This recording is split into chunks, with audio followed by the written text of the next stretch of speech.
Muy buenas, ¿qué tal? ¿Cómo estáis? Soy Alba, señorita Lexus. Espero que se me escuche bien, que estoy un poco acatarrada, pero bueno, creo que hoy se me entiende mejor porque quería charlar con vosotros acerca de los cuartos de final de la Champions, que es cierto que hemos tenido el sorteo ya hace unas semanas, pero bueno, todavía no se van a jugar, quedan unos días y me apetece, si es posible, hacer un vídeo sobre cada encuentro, porque además hay ciertas noticias, ciertas novedades que involucran a varios de estos equipos. Entonces quiero comentar alguna cosilla pues más relacionada con el mercado, con renovaciones, con cambios en los banquillos o en la dirección deportiva, tema más económico, sea del Arsenal, del Chelsea, del Wolfsburgo, también pensaba hablar del Barça y del Madrid. Entonces, si puedo, quiero hacer un vídeo más concreto sobre cada uno de estos enfrentamientos, pero antes de eso, hablar en general sobre los duelos que vamos a tener en cuartos de final, qué sensaciones tengo, dónde se van a jugar, fechas, favoritos, tema de calendarios también a nivel nacional que puede pues, influir, todo esto con vosotros. Como digo, los cruces se van a celebrar el 24 y 25 de marzo partidos de ida y el 1 y 2 de abril partidos de la vuelta. Estos son los emparejamientos.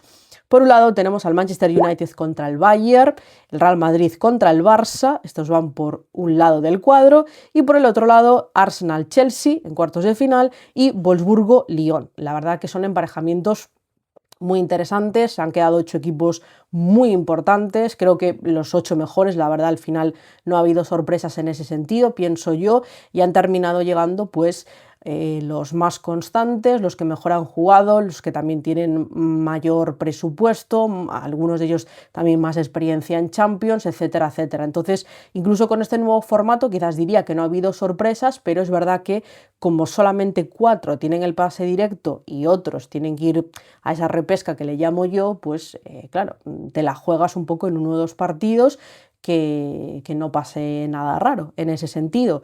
Como digo, creo que son duelos, la verdad, muy interesantes, además con historia, por lo menos 3 de ellos, el clásico, que bueno, ya se han enfrentado 25 veces, va a ser, la siguiente vez que jueguen el Barça y el Madrid, pero que ya por la rivalidad de ambas instituciones, pues ya tiene ese componente atractivo, el derbi de Londres, Arsenal-Chelsea, y luego Wolfsburgo-Lyon, pues otro clásico en Champions, otros dos históricos que se enfrentan en momentos muy distintos de sus proyectos, las cosas como son, pero bueno, oye, el componente de esa rivalidad, de esos precedentes pasados, está ahí.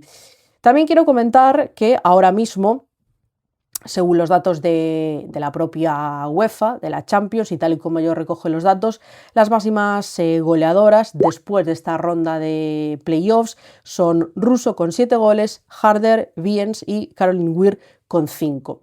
Me imagino que habrán tenido en cuenta pues, esta ronda de playoffs, pero no la previa, o creo que no la tenían en cuenta en años anteriores para hacer esa lista de máximas goleadoras, me parece, sino que empezaba a partir de la fase de grupos o lo que ahora sería la fase de liga. Sea como sea, sabéis que todas las temporadas anteriores se ha cumplido claramente esa mufa, esa maldición con la máxima goleadora de la competición, el equipo que la tuviera en sus filas no ganaba la Champions.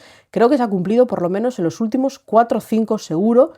Bien el Barça, no apareciendo aquí por si acaso, que esté más repartido, ¿no? Un poquito Payor, un poquito Pina, un poquito Alexia, Salma, Graham, quien sea, ¿no? Que vayan alternándose. También quería comentar el tema de los calendarios nacionales porque bueno, hay ciertas cuestiones que puede pues, favorecer o perjudicar en cierto modo o que va a hacer que los equipos tengan que preparar un poco de otra forma esas semanas, esos duelos. El Barça y el Madrid, por ejemplo, se van a enfrentar 3 veces seguidas en 9 días, estos 2 partidos de Champions y el de Liga. Entonces, bueno, tienes 3 clásicos muy seguidos, tienes que jugar con la disponibilidad de las futbolistas, por supuesto, qué partidos priorizas, si juegas en casa, si juegas fuera, si es a partido único, si no, si vas a proponer cosas distintas por buscar un poco otra propuesta en alguno de ellos, pues eso, son 3 clásicos muy seguidos que se suman al que ya tuviste en Liga, en la primera vuelta, en Supercopa y en la Copa. O sea, habría 6 este año, es decir, que se van a aburrir de verse. Otro que también tiene un calendario difícil en esas fechas es el Manchester United, que se mide al Bayern, al Manchester City y de nuevo al Bayern en 8 días. tiene ese partido de liga en el medio. Y por ejemplo en el caso del United hay que tener en cuenta que allí en Inglaterra están disputándose entre sobre todo Arsenal, United y Chelsea el poder clasificarse para la siguiente temporada de Champions. Entonces, claro, ese enfrentamiento con el City ya ni siquiera es pensando en la liga, es pensando en poder estar en el top 3 para la siguiente temporada. Porque a lo mejor si pierdes te quedas fuera. Está todo tan igualado, un punto por arriba, un punto por abajo, puedes pasar de ser segundo a cuarto. Entonces, claro, es un duelo muy importante, pero la eliminatoria contra el Bayern también son dos duelos muy importantes. Entonces ahí el United en 8 días, muy poquito tiempo, poco más de una semana, tiene 3 partidos que en cierto modo definen su temporada. Yo creo que el United, que es un equipo que no había participado como tal en la Champions en otras ediciones, jugó la fase previa una temporada contra el PSG y cayó eliminado. Creo que llegar a estas alturas, compitiendo bien, jugando bien, manteniéndose entre las primeras posiciones en la liga, creo que ya lo está haciendo bien. A mí me sigue pareciendo la cuarta mejor plantilla de la liga, sigo viendo por delante a Arsenal, City y Chelsea, entonces creo que no están teniendo un mal año, pero claro, es verdad que te juegas un poco pues esos resultados o hasta dónde puedo llegar el año que viene en estas semanas. El Bayern, en cambio, tiene enfrentamientos, o el Arsenal, enfrentamientos un poco más fáciles entre semana, también el Chelsea por los partidos que tienen en liga.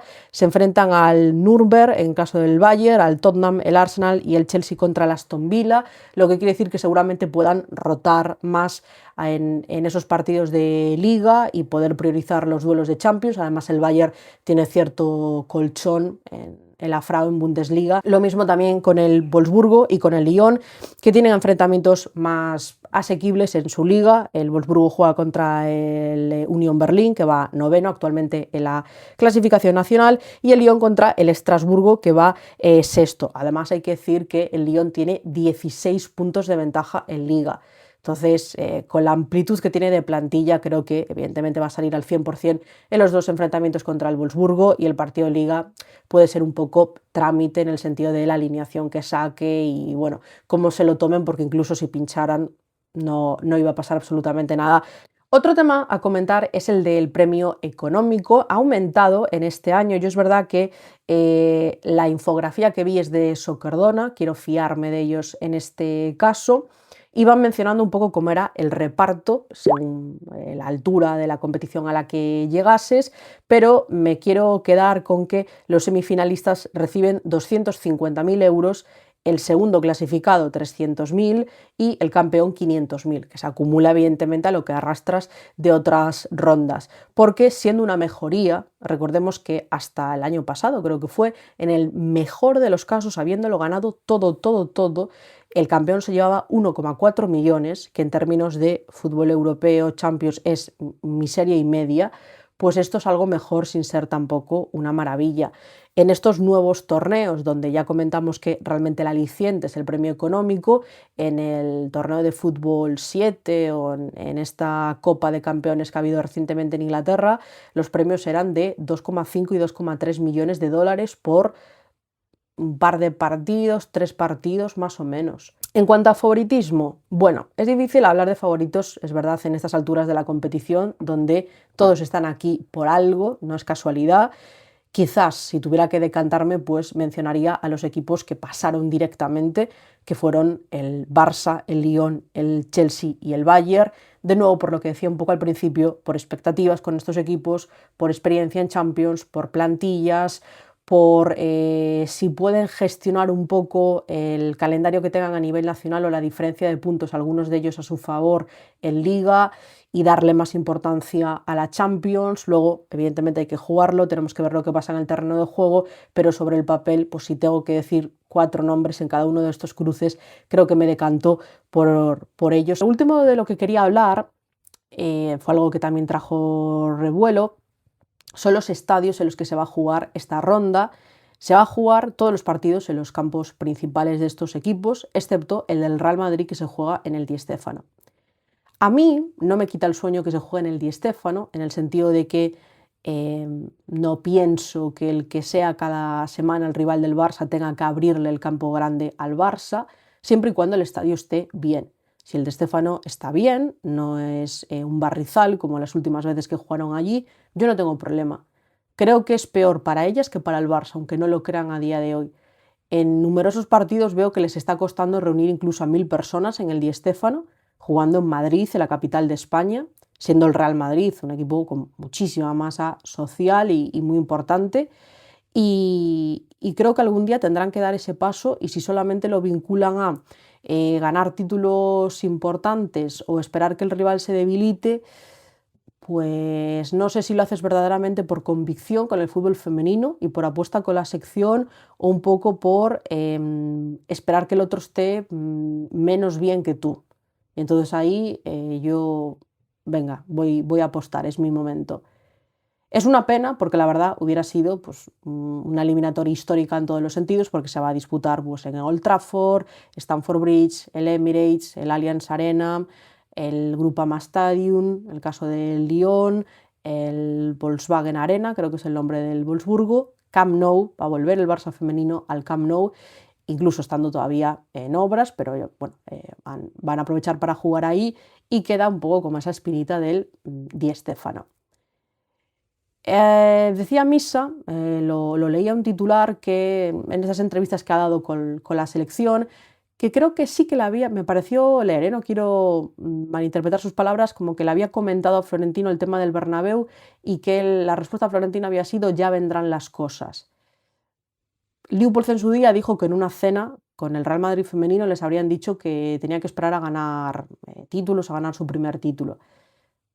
Lo dicho, a mí los tiempos que corren, y viendo cómo lo están haciendo el resto, que seas el único que no ha dado ese paso, pienso que no es la mejor decisión. Si promueves bien el partido, si le transmites confianza a las jugadoras, si los precios son más o menos asequibles, no tienes que abrir el Bernabéu entero, ni mucho menos, que yo también creería que no tiene sentido y que económicamente podría salir mal, y no tiene lógica pedir eso, pero puedes abrir solamente una sección, una grada en concreto, y acostumbrar un poco a la afición de que el equipo femenino también puede jugar ahí.